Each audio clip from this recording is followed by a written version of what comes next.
Hundreds of demonstrators have assembled to protest Tommy Robinson's arrest in a bid to secure the former English Defence League leader's release from jail.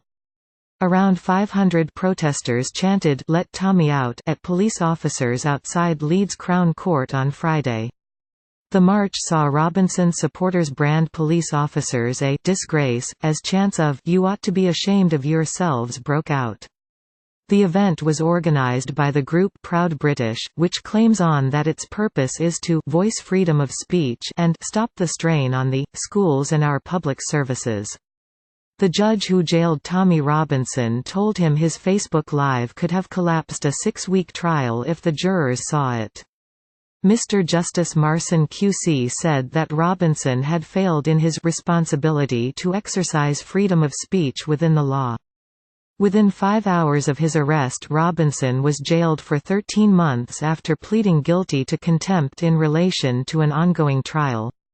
He also admitted breaching the terms of a suspended sentence he was handed in Canterbury last May for a similar offence.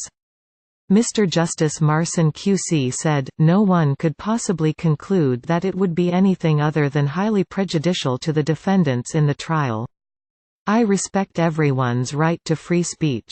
That's one of the most important rights that we have. With those rights come responsibilities. The responsibility to exercise that freedom of speech within the law. I am not sure you appreciate the potential consequence of what you have done.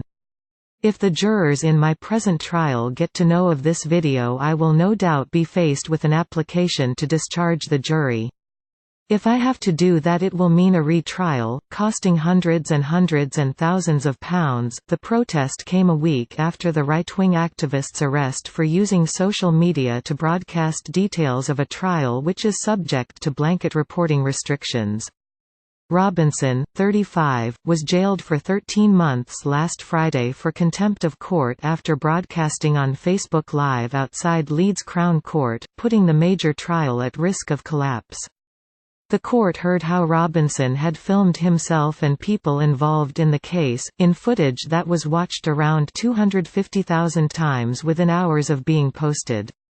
Robinson, who was listed by his real name Stephen Christopher Yaxley Lennon on court documents, was sentenced to 13 months in jail on the same day as his arrest.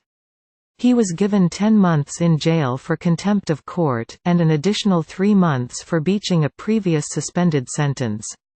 Right-wing activists in America have rushed to support Robinson, after restrictions ordered by a judge initially prevented his court case and jail term being reported.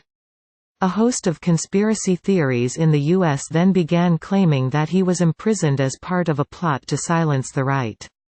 Judge Jeffrey Marson QC told Robinson at the time, "Everyone understands the right to freedom of speech, but there are responsibilities and obligations." A reporting restriction had initially prevented the media from reporting his conviction, but this was lifted at the same court on Tuesday.